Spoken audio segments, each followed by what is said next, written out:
Welcome to Who's Your Mama, a podcast focusing on tomorrow's future, which are our kids, educators, teachers, parents, all encompassing with the goal of understanding that our brain is a muscle that we can exercise to control the speed in the direction that we want. Let's go, y'all. The time is now. Hi, Dr. Joel Gould of Modern American Dentistry and Modern Sleep Solutions. Welcome to Who's Your Mama, back again. Great to be back. Thank you. Nice to see you again. Nice to see you as well. So let's just dive straight into it. For those people that listened to the first part of our interview and are listening to the second or haven't, or just tuning in now, take us off from where we were before and where we're at now. Sure. Well, the last episode, we talked about a bunch of really strange symptoms that I had that are very common that I started to see amongst my patients as a dentist with 35 years experience. And they were really kind of weird. And at the end of the episode, we came to the conclusion that I discovered that I was profoundly vitamin D deficient for the majority of my life. And it was the root cause of almost all my illness. And I came to that conclusion based on discovering another Canadian dentist like me by the name of Weston A, who published a book in 1938 that focused on vitamin D3 and vitamin K2 and eating a whole food diet and spending time outside and being in nature. And it was a giant realization for me. And I was very dismayed that I'd never learned about this other Canadian dentist at my dental school program, and that in fact nobody, not medical doctors anywhere in North America that I'm aware of, are getting any education on what he had to say. And he was the first person to talk about something called epigenetics. Genetics are what you're born with, your DNA. Epigenetics, meaning above genetics, is actually how you control the access to your DNA, and that is through the environment. So we as human animals, we're technically survival machines. And we're sensors for the environment. We're taking in information from all around us through our senses: sight, sound, smell, touch, and taste. And so when I had this realization, I took a couple of steps back and I thought, wow, we're really still hunter-gatherers. Our biology is completely unchanged since 25,000 years ago, when we didn't live this life inside these boxes that we think are our homes, but are technically cages.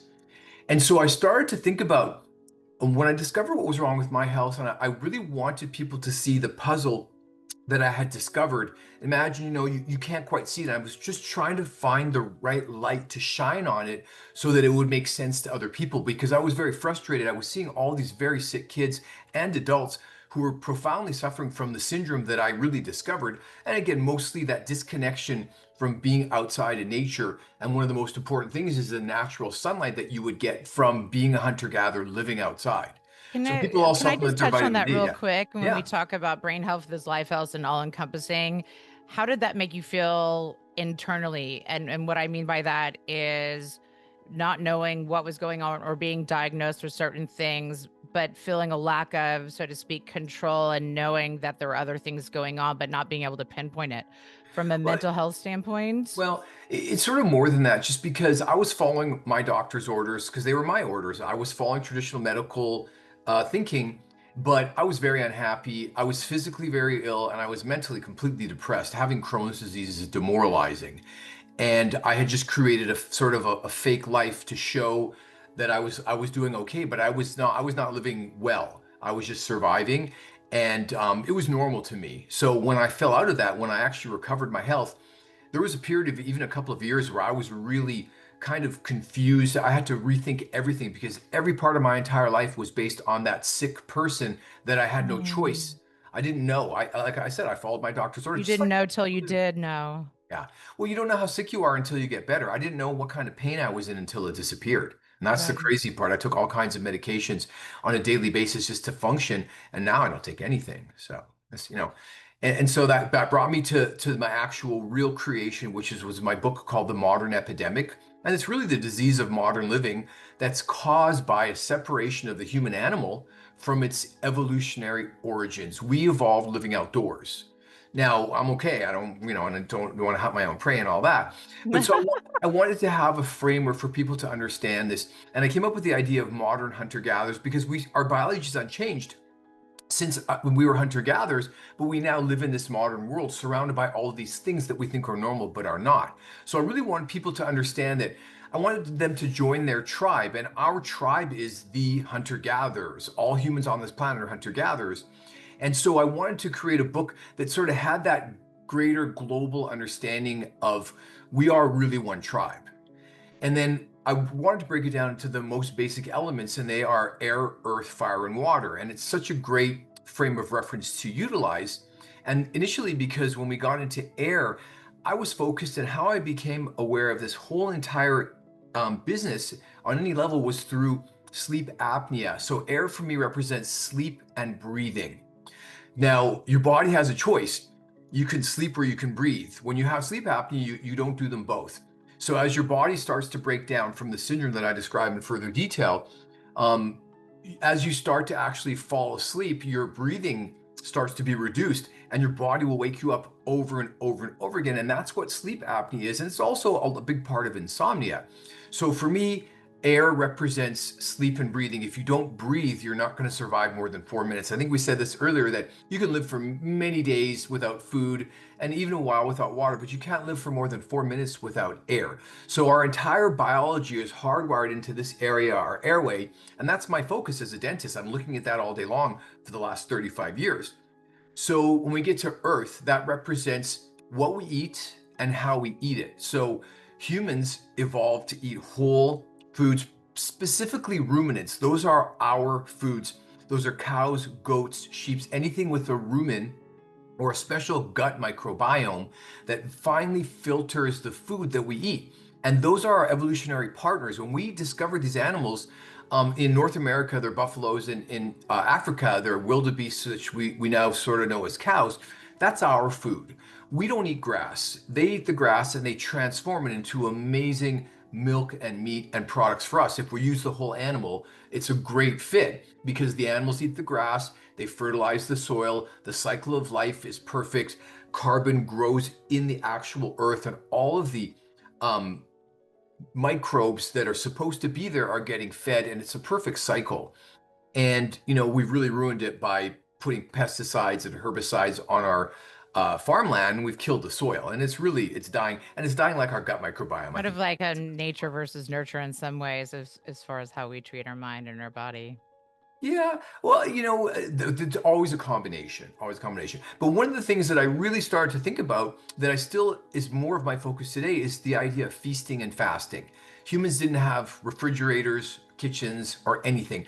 We had a good kill, we ate, we gorged ourselves. So anyone who binge eats, there's an evolutionary drive for this, but then we may not have had food for 1, 2, 3 weeks, and our bodies were designed in this mechanism. We actually really kill our metabolism by eating 3 meals a day and snacks. It's wrong. It's wrong fit for our biology. And as soon as I started to put these pieces together and understand, animals will refuse food when they're sick because they want to heal, we have an entire regeneration program built into us that requires that we actually don't eat. People who don't ever fast for longer periods of time, they're never going to stay as healthy. They're never going to regenerate because we have this program called autophagy, self-eating, where when we don't have food, our body immediately goes into each and every cell and looks at all the stuff that it already tagged as broken down. We have a bunch of trash in our cells, and the only way to get it out is to have calorie, especially protein restriction. And that for me, that's my earth component. And I have a program that I think we sort of mentioned called Fast Club. When I first heard about fasting, I thought it was the most ridiculous thing I'd ever heard in my entire life until I saw the science. And then I said to myself, anyone who doesn't do this is going to be in trouble. This is going to bring premature aging and dementia on through not having that fasting. And I know it's the least appealing thing. So in the same vein of what I've always been trying to do is I created something called Fast Club. And of course, it's a spoof on Fight Club. First rule of Fast Club is never fast alone. Why? It's weird. If you don't have someone to call up on day 2 and say, how do you feel? I have a headache. It's really weird. So that's why my first rule of Fast Club is never fast alone. Now, my second rule of Fast Club is if you feel sick, stop and eat. Don't be an idiot. The third rule is any length of fast is a success. You don't go to the gym and bench press 300 pounds on your first day. You got to work up to it. So this feasting and fasting thing, it's how our biology works. And one of the books I wrote is actually called The Modern Hunter-Gatherer Survival Guide. And I wrote it like an instructional manual of the human body because we don't really have that. Our doctors are telling us these things: avoid cholesterol, avoid saturated fat, stay out of the sun, wear sunscreen. That's all wrong information by very well-meaning, caring people. Now, and again, modern medicine is incredible. If I get hit by a car, that's where I want to go. I don't want a shaman when I get hit by a car, but for chronic health issues, we really want to understand that these are people who have been manipulated by big pharma to sell medications, not to go to root cause medicine. And that's it's a very important thing to understand. So doctors are managing us into very poor health with just treating the symptoms of the disease, allopathic medicine. All right. So the next component is fire, and I call fire radiation rules, and they're very important. One of our senses, our sixth sense, not ghosts, is radiation, because our bodies sense radiation even if we don't know it. So you're being irradiated by different types of radiation. Some things you'll feel in your body, like infrared radiation, you'll feel as heat. You won't feel ultraviolet radiation, but your body will sense it. So radiation rules is really important. And the primary thing to remember is to increase your natural light exposure, be outside for sunrise, watch the sunset, and avoid blue light and artificial light. It's junk light. It's like avoiding junk food. And that is blue light, screen time, TVs, everything in the evening. You really don't want to have anything that's bright blue light. That's why I always advocate for blue blockers. I have mine right here. And I put them on almost every day at 8:30. And about two and a half hours before you want to go to bed. That is a blue blocker jump to the past. I remember the people. Right? That's hilarious. Right, and it's really important. So that sort of fits the category of my radiation rules, and that means exposing yourself, going out in the sun, and doing sauna, infrared sauna. These are very powerful hacks on our biology. All right. The last element is water, and water is fascinating because I call it the magical molecule. But what I focus on water is the key to life. And that gets us into deuterium, because most of the deuterium that we're going to find out in the world is going to be in water, which has parts per million of about 150. Our tap water is 150 parts per million. That's high. So we want to understand that there's literally 3 forms of water on this planet and 4 phases. So we know there's steam, which is gas, there's water, which is liquid, there's ice, which is solid, but there's a 4th phase of water called easy water. It stands for exclusion zone water. And that's the water that exists inside our cells and our bodies. And that water is extremely important because it's a gel. And we make that water in sunlight, and we make it in the sauna. We make it through exercise and motion. And this water is important because it helps our enzymes stay in the right 3D dimension. So you really want to build up your easy water. And then the last component, and I don't want to get too deep into this in this space, but there's 3 types of water. Water is a molecule. It's H2O. So 2 hydrogen atoms and 1 oxygen atom makes water. It's a very unique molecule because it's bent. Oxygen is big and heavy, and hydrogen is light and fluffy. So as this molecule is vibrating, as all molecules do, those electrons, they spend much more time, the electrons are spending much more time orbiting around the oxygen. It makes water partially negative and partially positive. So it's a polar molecule. And that's very important because that is how our biology works on plus and minus charges. So there's H2O, regular water. There's HDO and D2O. So semi-heavy water, HDO, is 1 hydrogen atom, 1 deuterium atom, and 1 oxygen atom joined together to make a water molecule. And heavy water, which is in the news a lot these days, is actually D2O. That's 1 oxygen atom with 2 deuterium atoms to make the molecule of water, but that's heavy water. And the reason is because there's 3 versions of hydrogen: regular hydrogen, which has no neutron, and then you have deuterium, which has a neutron. Then you have tritium, which has 2 neutrons, which is radioactive. We don't care about it. But deuterium and regular hydrogen exist on this planet. And deuterium is literally the passage of time in your body. So deuterium ages you. That's why in my cartoons, deuterium is father time.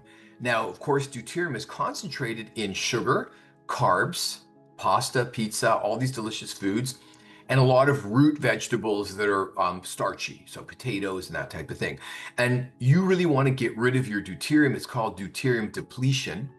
And that's what the majority of my whole paradigm is about. So understanding the elements of life, air, earth, fire, and water, and then being able to reconnect with them. Because literally, we are suffering from separation anxiety from our connection to nature. So I know that's a lot to throw at you, but that's the framework that I started to use. And I wanted people to sort of think of us more as a tribal people. And, I created my logo here for my record label. So yeah, so stand up, because I was going to say, speaking of connections and everything being intertwined in that Yeah, circle behind yeah, and on your t-shirt, yeah. you mentioned before your cartoons and music, and we would love nothing more to have you back on Who's Your Mama, and to come on and do different things. There's many ideas I have in my head about you coming on and speaking to our audience of all ages. Um, Help us um, translate what you said into how that evolved into music as we get closer to closing down this Sure. part. So the science that I found was obvious. If you go to my website, you can listen to my interviews with some of the smartest, most forward-thinking real scientists. I just put it all together. And I wanted to be framed properly. So that's why I came up with the whole MHG stuff and the different design stuff. I built the science in so that as you get to know my characters, you're going to learn the science whether you like it or not. The logo itself is a very specific part inside the mitochondria. So, Your name is pardon me. your My DJ. DJ name is Marty Mitochondria. Yeah. Okay. Yeah. And so even though I put all this stuff together in a really great way, I still couldn't get anyone to really listen to me. And that's where the music and entertainment tie-in came in. And I decided to create my own record label where my artists are my cartoon characters. And I knew that I could feature them and they would sing and dance and perform and have TV shows and skits. And through these characters, I knew that I could put these specific cartoon characters into popular culture, understanding that my goal and my job in this world is to take Weston A. Price's information that I never saw. His book was probably in the library of my dental school, but I never saw it. I want to take his work, update it, make it much more relatable, and then succeed where he failed, is really get this information out because we've been all interested in all these conspiracy theories. But in my opinion, the biggest conspiracy ever was the suppression of Weston Price's information. Had that information made it into medical schools and dental schools, I would not have lost my life. I lost my life due to his information just not being able to be transmitted. There was no internet. He wrote a great book that no one saw. So that's how I see myself. That's my future. And in the next episodes, we can sort of talk about how I wanted to incorporate the science and to make this easy for both parents and for kids. People ask me, what age is your stuff for? It's for all ages, from 2 to 92. And that's what Who's Your Mama is. It's about all hands on deck, a community collaborative approach to sharing information. And I so appreciate you sharing all of this using science, your own personal experience, and being vulnerable and sharing that, which we encourage, music, reaching kids and parents from that whole collaborative approach. We very much thank you, and we look forward to hearing more. We will definitely put on for everyone that would like to know your website, where they can find your music, more references to science, and look forward to having you back on and Who's Your Mama. And so I think from that uh, collaborative approach, I've never done this with anyone, but would you be open to saying with me, let's go, y'all, the time is now? Absolutely, All 100%. right, let's do it. All right, 1, 2, 3. Let's go, y'all. The time is Oh. now. All right. Let's go, y'all. The time is now. All right, then we'll do it together. Let's go, y'all. The time is now. All right, let's Let's go, go, y'all. The y'all. The time time is is now. now. And I think you're my first Canadian y'all. So if you Yeah, it can't sounded tell kind in of my funny. face that it's making me blush, it is, because this makes me smile so much. Truly, like, you make people smile when they come into your office, and you're looking after their dental hygiene and just really spreading the word. And thank you for allowing me to be part of that, to share. So look forward to seeing you again. Absolutely. Thank you Thank very you. much. Thank you for tuning into Who's Your Mama, and I look forward to collaborating from a community standpoint for the next episodes.